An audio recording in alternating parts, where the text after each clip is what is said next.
루터가 이렇게 종교개혁을 일으킨 데는 특별한 사건들이 많이 있었을 것 같아요. 올해 면죄부 사면 모든 죄가 다 용서된다. 아, 네, 그래갖고 대사면에 해당을 했어요.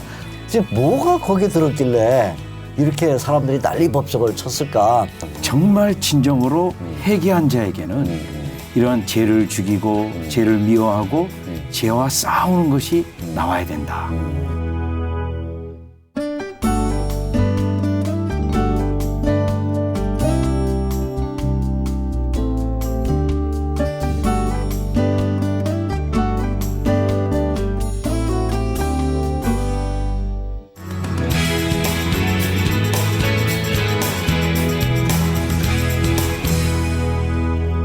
지금까지 우리가 그 이제 종교개혁의 뭐 논제들도 이제 살펴보고 했으니까 우리 교회 쪽으로 좀 이야기를 돌려야 될 것 같은데, 루터의 종교개혁을 이제 비춰볼 때 한국 교회의 현주소가 어디 있냐 하는 것을 볼 수 있지 않을까 이런 생각이 듭니다. 왜냐하면 지금 얘기한 것처럼 가톨릭의 교황제도 또 이 일종의 뭐 하이라키에 의한 그 교회 구조, 또 거기에 대해서 영적으로는 성경과 신학의 무제한 시대, 또 더 나아가서 면죄부를 팔아서 사람의 죄를 용서하겠다는 그런 시도, 이런 것들에 대하여 또 경제, 뭐 사회적인 정치적인 구조까지 좀 봤는데, 아마 오늘날 우리 한국 교회가 처해 있는 그 모습도 당시 그 교황제도 아래 있던 중세교회에 뭐 딱 똑같다 이렇게 할 수는 없겠지만 그래도 유사한 점들이 없지 않냐 이렇게 생각해 볼 수 있을 것 같습니다. 특별히 이제 한국교회가 오랫동안 성장 위주의 이런 가도를 달려오면서 지금 외면적으로 볼 때는 중세 가톨릭 교회의 형식을 상당히 많이 띄고 있다고도 볼 수 있는데, 어떤 우리 이은성 교수님께서 그 한국교회가 성장주의를 그 주장함으로써 가져온 뭐 장점이 있다, 단점이 있다, 뭐 이런 것들을 좀 얘기해 주시면 좋을 것 같습니다. 예. 그러니까 뭐 우리가 잘 아는 대로 참 한국이 해방되고 50년대, 60년대 6.25 전쟁 이후에 참 힘들고 어려운 시절에 그때 이제 소위 우리도 뭔가 해볼 수 있다 하는 적극적인 사고 방식 뭐 이런 것들 그런 걸 통해서 그런 어려움을 극복하는 데는 일정 부분 기여했다라고 보여집니다. 사람들이 이렇게 운명주의를 극복하고 뭔가 할 수 있다라고 하는 데 있어서 이제 그 덕분에 사실 우리가 70년대, 80년대 참 교회가 고도 성장을 해왔는데 이제 그렇게 교회가 양적으로 평창하면서 결국 성도님들도 그런 측면이 있는 것 같습니다. 이제 예수 믿으면 모든 게 다 잘 돼야 된다. 그러니까 하는 결국은 예수 믿으면서 일제시대 때 정말 그 신사참배 반대하고 고통받고 고난받으면서도 신앙 지키던 그 모습하고 지금은 예수님 믿으면 다 내가 원하는 뭔가 꿈이 이루어진다라고 하는 이제 이런 생각을 갖고 교회에 오시는 그런 측면들 속에서 이제 교회 신앙이 이제 현세화 되어지고 그렇죠. 자기의 어떤 복을 추구하는 이런 모습으로 갔고 또 목회자들 분들도 제가 늘 학생들한테 하는 얘기입니다. 그러니까 우리 초대교회 목사님들 세 가지를 항상 준비하라고 그랬다. 어디 가도 설교할 준비해라. 언제라도 이사 갈 준비해라. 더 심하면 언제라도 순교할 준비해라. 그런 각오를 갖고 초대교회 우리나라의 목회자들은 목회자 했다는 겁니다.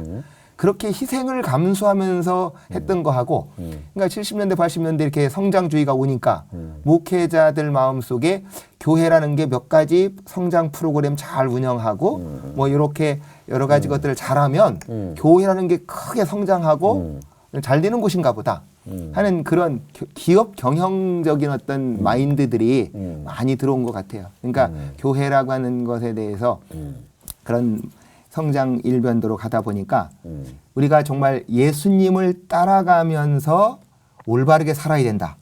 예수님을 위해서 올바르게 살다 고난받을 수도 있다.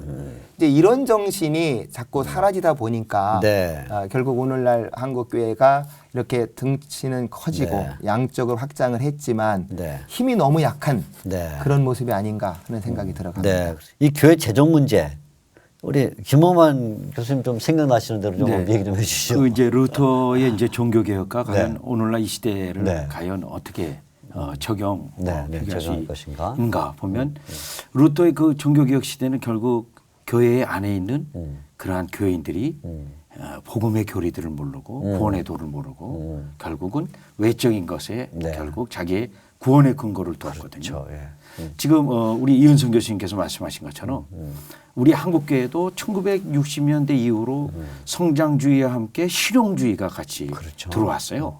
그 실용주의는 성경이 아닌 어떤 사회학이라든가 심리학이라든가 비즈니스 마인드 네, 뭐 이런 것들. 그런 경제적 원리를 가지고 교회를 성장시키고 그 가운데 진정한 구원에 관련된 교리들을 교회에서 이제 안 안 가르치는 거죠. 예.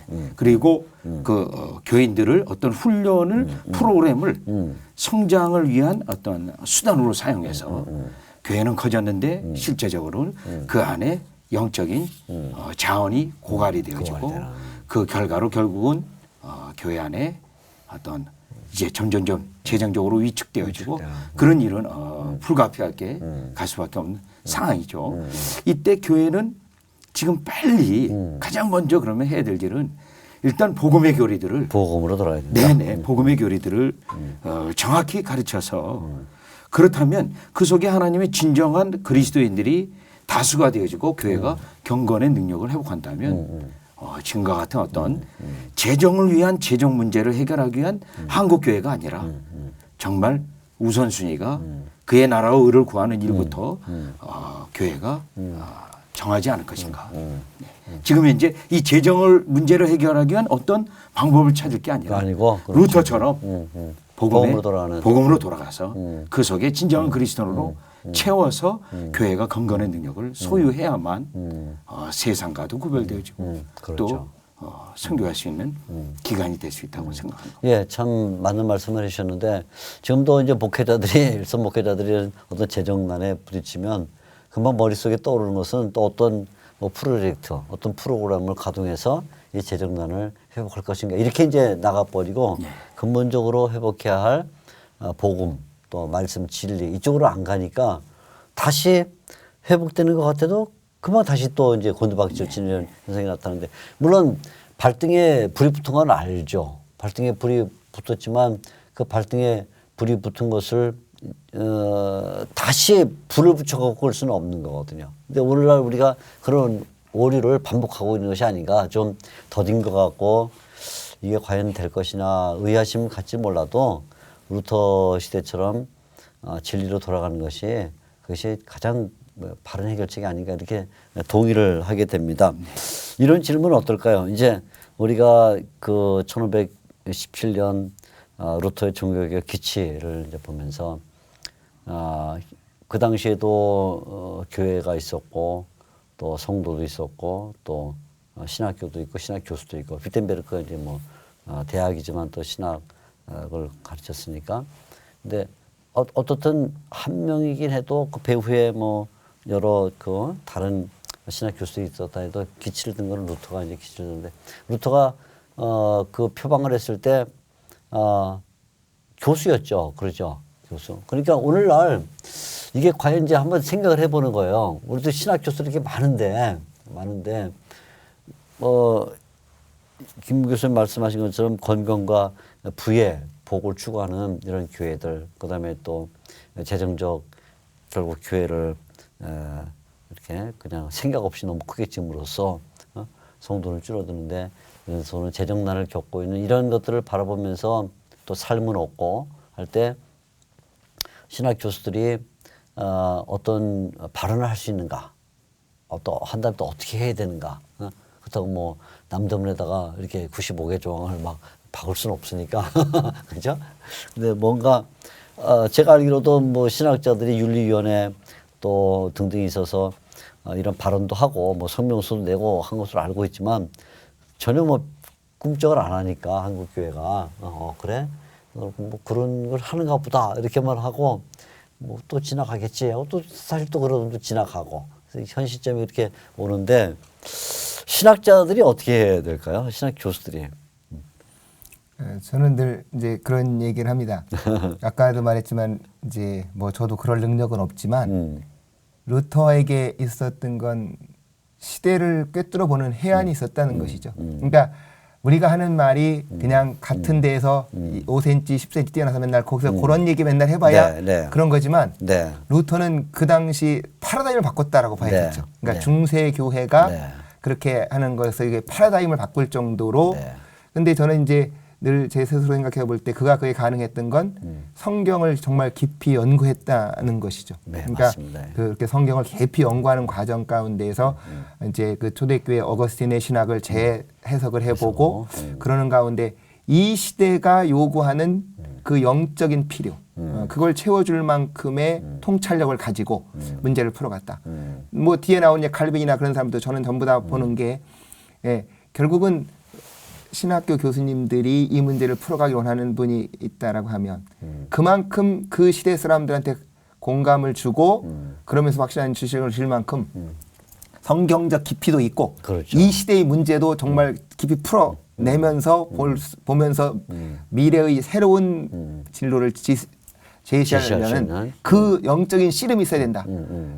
이제 뭐 저도 말한 거지만 조금 지식 몇 개 있다고 그거 그렇죠. 나열하고 이렇게 그래갖고는 안 손쉽게 되죠. 하는 거. 그러니까 네. 결국은 저는 저를 포함한 많은 분들이 결국 그 수준에 있지 않냐. 그러니까 한국의 신학교 교수님들도 그저 그 시대 안에서 그냥 뭐 조금 뭐 도토리 키재기는 것 같고 똑같으면 그러니까 세상에 들어도 뭐 그거 갖고 뭐가 되겠냐 하는 이 정도의 이야기밖에 안 되지 않나. 그러니까 정말로 그 문제를 풀어나가려고 한다면 그만큼의 깊은 영적인 씨름. 그러니까 루터가 아까 이제 우리 총장님 말씀했지만 거의 동조자가 당시에 많지 않았다고. 그렇죠. 예. 그럼에도 불구하고 그 거센 저항을 네 아마 뭐 여기 있는 분들 다 아실 겁니다. 아마 우리가 어떤 개혁 아마 뭔가를 비판한다고 할 때 우리한테 뭐가 온다는 거 알죠. 너무 잘 알고 그렇죠. 많은 사람들은 그 안에다 타협하고 그렇죠. 살아가는 거죠. 그렇죠. 예. 그러니까 결국 루터는 그 당시에 아까처럼 자기 생명 걸은 거죠. 따지면 생명을 그렇죠. 예. 걸은 것이고 그만큼 자기는 그 이신칭의라고 하는 진리가 이 시대를 바꿀 수 있다 하는 걸 믿었기 때문에 한다라고 보여지고 그래서 정말 결국 우리도 신학 교수님들에게 좀 더 그 어떤 뼈아픈 자성 그게 좀 그래요. 필요하지 않나 예, 생각이 그렇습니다. 들어갑니다. 조금 전에도 이 교수님 통해서 95교정 1, 2항 뭐 듣고 또 이제 김 교수님도 여러 가지 그 면죄부와 관련된 루터의 대담함을 이제 얘기해 주셨는데 제가 그 말씀을 드리면서 생각하는 거는 야 이건 정말 보통 그냥 뭐 95개종이라는 종이 쪼가리가 그냥 바람에 날리는 종이 쪼가리 하나 건 게 아니라 그 작은 종이에 담겨 있는 내용은 이 로마 카톨릭 교회를 완전히 흔드는 그죠? 그러니까 교황 네가 저 건물 팔아서 교황청 팔아서 뭐 베드로 성당 팔아서 구제해라 이거는 정말 보통 얘기가 아닌데 그런 얘기를 했다는 것이 루터의 속에 얼마나 성경에 대한 분명한 입장이 들어있는가. 성경에 대한. 아무리 봐도 그 시대와 성경의 그 시대의 진술과 성경의 진술을 보니 성경의 진술이 맞다. 교황과 그 하이라키 제도가 말하는 것과 성경이 말하는 것이 보니 성경이 맞다라는 그 성경에 대한 자신감.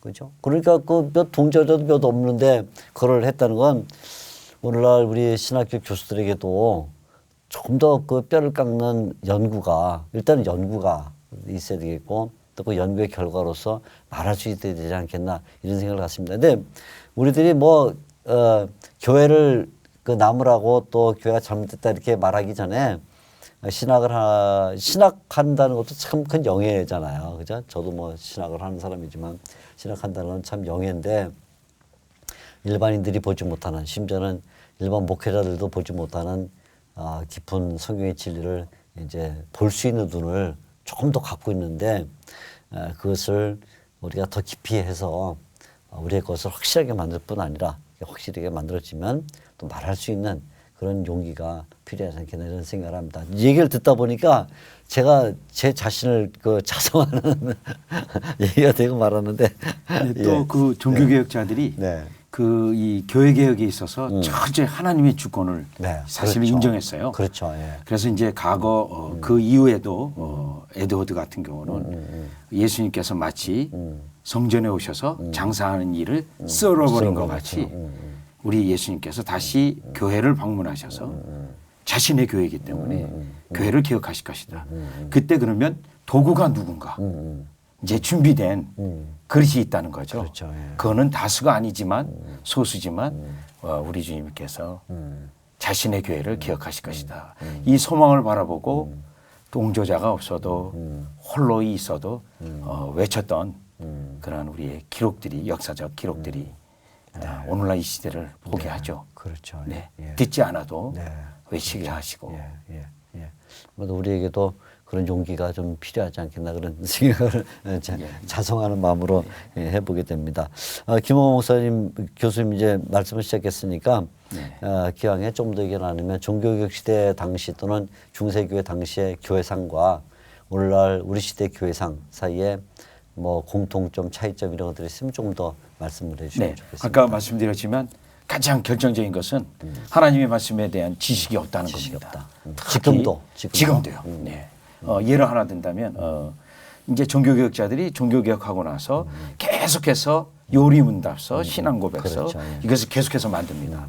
이유는 그와 같은 것들을 하나님의 말씀을 체계적으로 가르쳐서 하나님의 주권적 역사로 교회개혁이 일어나고 때로는 부흥까지도 이렇게 이제 바라보았는데 그 시대나 지금 이 시대의 공통점은 하나님의 말씀에 대한 지식의 결여 또 영적인 무지 그런 것들이 너무 편만해서 이러한 한국교회 개혁을 위한다면 이것을 가장 최우선 순위로 해야 되지 않겠는가.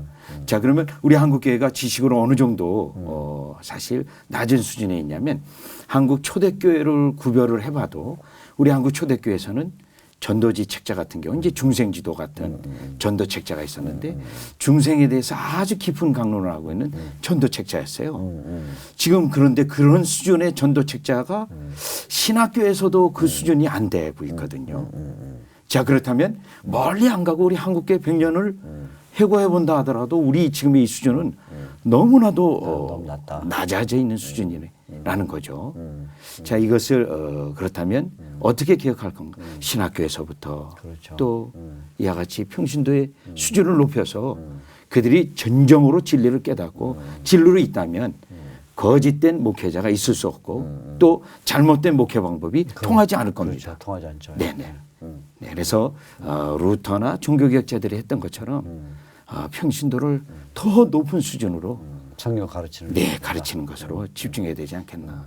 그래 우리 뭐 한국 교회가 성경을 가르친다는 얘기는 많이 하고 많이 지금도 하죠. 뭐 교회들마다 다 여러 가지 훈련 프로그램을 가지고 하고 있는데 저도 이렇게 때때로 뭐 강사로 가서 강의를 해보고 하면 처음에는 이제 마음에 착심을 하고 또 강의안도 잘 준비해서 이 교회 와서 내가 이제 이 강의를 하겠구나 이러고 가서 한 5분 얘기하다 보면 이제 강의안은 접고 이제 그냥 재밌는 얘기 섞어서 좀 졸지 않게 그래서 좀 은혜가 되도록 이제 이러고 이제 돌아와요.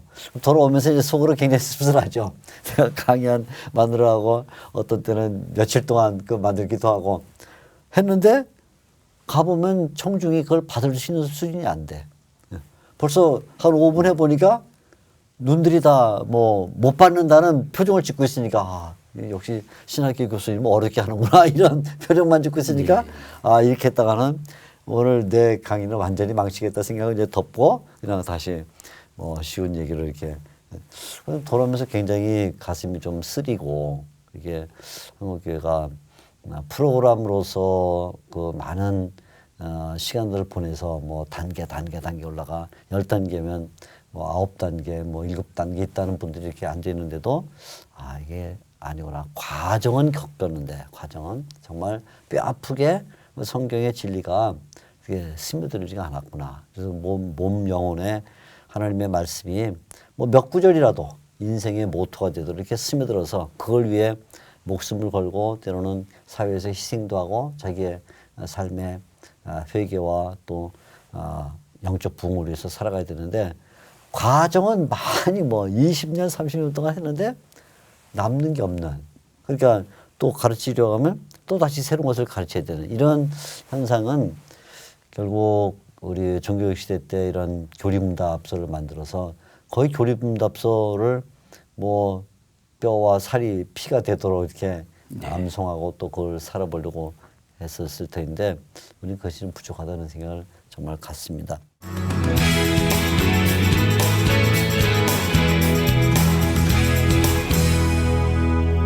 그렇다고 해서 우리가 주줄 안 줄 수는 없으니까 그래도 자 이런 그 위기 또 한국교회가 사회인들로부터도 세상으로부터도 가장 문제는 종교다 또 이렇게 말하고 있는 이때가 도리어 또 우리가 바꿔볼 수 있는 기회가 아닌가 이렇게 생각을 하는데 루터도 당시에 중세교회가 그렇게 어려울 때 등장을 했지 뭐 아까 얘기한 대로 위클리프 후스가 다 살아있던 때 위클리프 형님 뭐 후스 형님 같이 합시다 이게 아니고 혼자 한 거니까 도리어 그 위기의 상황이 한번 약진할 수 있는 기회가 아닌가 이렇게 생각을 하는데 우리 김호 목사님 교수님 한번 좀 더 옛날 뭐 평양 대붕운동에 이런 것들과 비교해서 한번 좀 하실 말씀 있으면 예, 그 평양 대붕은 사실 어떤 하루 아침에 일어나는 운동은 아니었고요.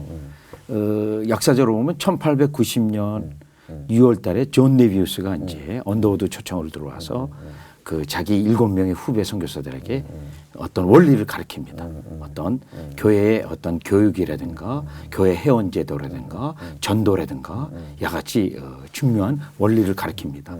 그러고 나서 그러한 사역이 시작돼서 17년 만에 하나님께서 주신 열매가 저는 평양 대붕이라고 보는데 그 평양 대붕이라 해서 교회 숫자적 성장이 아니었고요. 그렇죠. 예. 예, 그 안에 있는 교인들의 영적 수준을 높이기 위한 그들의 기도와 그들의 말씀 수고와 또 사경이었거든요.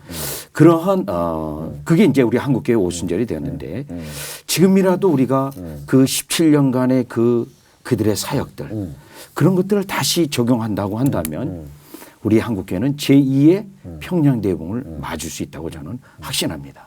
네, 저도 참 감사하게 생각하고 진짜 그런 일이 좀 일어났으면 좋겠습니다.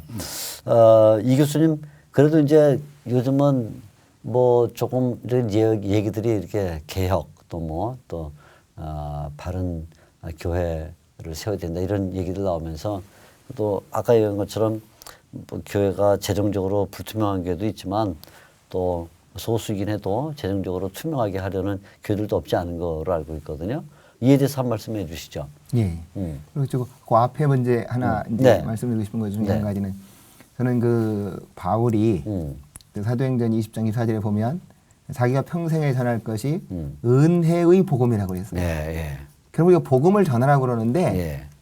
은혜는 없는 사람들은 복음을 전할 수 없다는 거죠. 지금 그렇죠. 평양 대붕운동도 예, 할 때 그 사람들이 이미 은혜 예, 갖고 결국은 그분들이 한 게 밖에 성도 수 늘어나는 것이 문제가 아니고 그렇죠. 예. 성도들이 은혜를 받아서 은혜를 받은 사람들은 나가서 복음을 전하게 된다는 그렇죠. 거죠. 예. 예, 예. 그래서 그리고 나는 바울도 그 말에 그 은혜를 먼저 받아야 된다. 그러니까 지금 우리가 그렇게 여러 교육을 시키고 하면서 내 속에 정말 이 복음으로 저는 늘 그런 얘기를 합니다.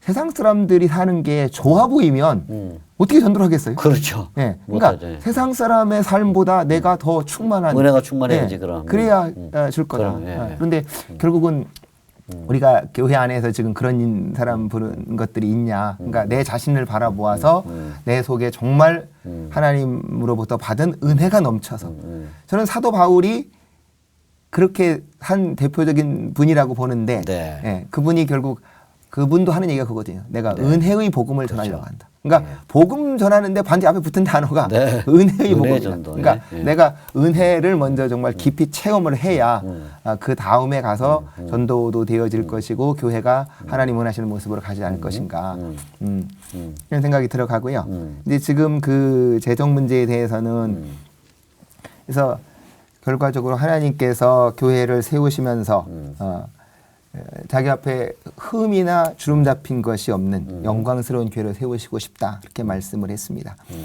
근데 이제 결과적으로 그 재정 문제에 대해서 바울도 보면 이제 그때 아마 바울이 제일 헌금을 많이 거뒀을 때가 예루살렘 교회가 그렇죠. 그때 흉년됐을 때인 것 네, 같아요. 네, 네, 네. 근데 이제 그 고린도후서 8장에 보면 이제 그 재정 담당하러 가는 사람들을 보낼 때 그렇죠. 얼마나 자기가 조심했나 예. 그 얘기를 하고 있습니다. 네, 그렇습니다. 그러니까 예. 그 헌금 모금하는 사람들 보낼 네. 때에도 네. 너희 교회가 충분히 신뢰할 만한 사람 보내고 그렇죠. 있다. 예. 그러니까 예. 너희 교회가 신뢰할 만한 사람을 보내고 있고 나도 그가 거기서 하는 말이 중요한 말이에요. 하나님 앞과 사람 앞에서 사람 앞에서 잘못되는 일이 없도록 굉장히 조심하고 있다는 거죠.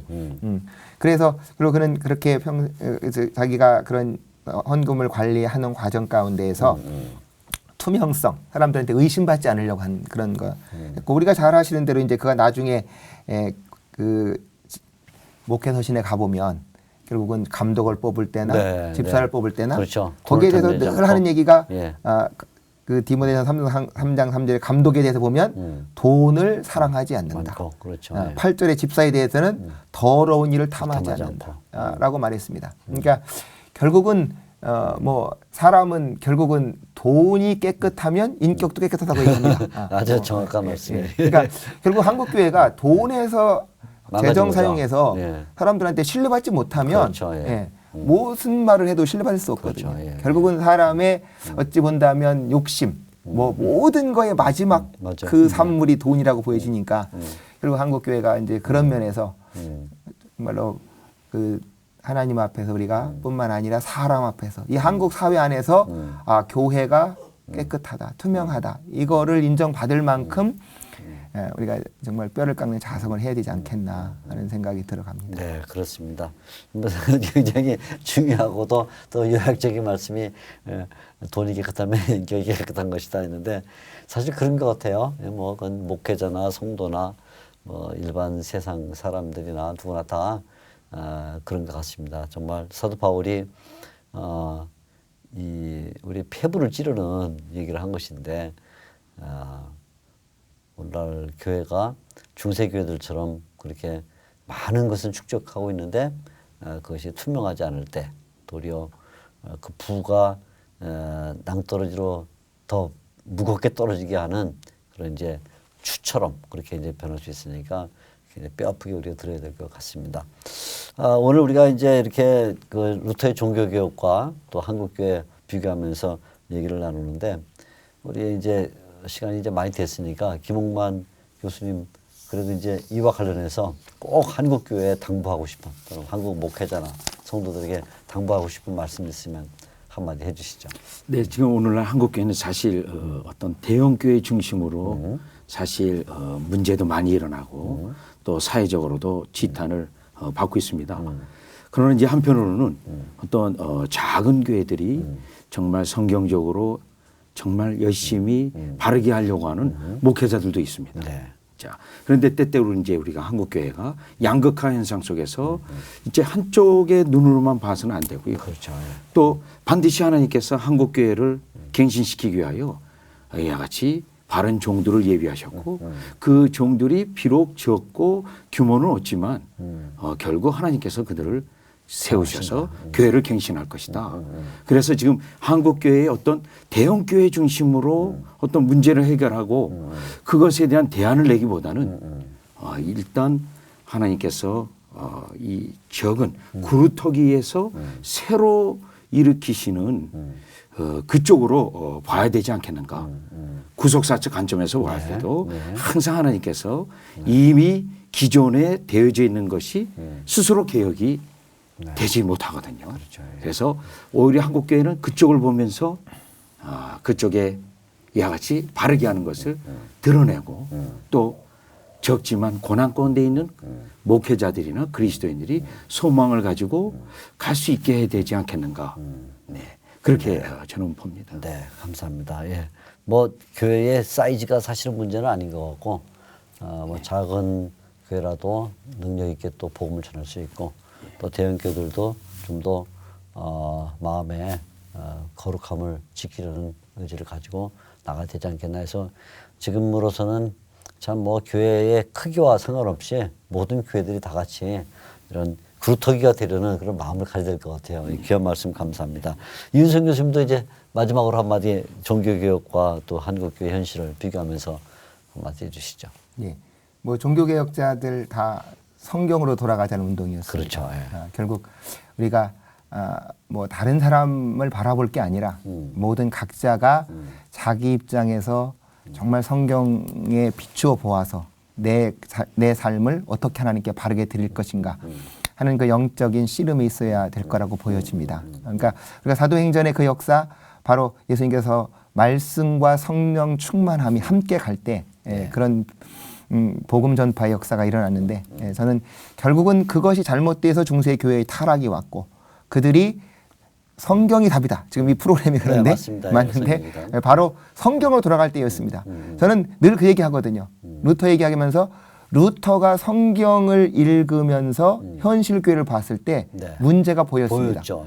내 눈에 현실 교회 잘못된 거 아무것도 안 보이면 아무 일도 없습니다. 아무 일도 없죠.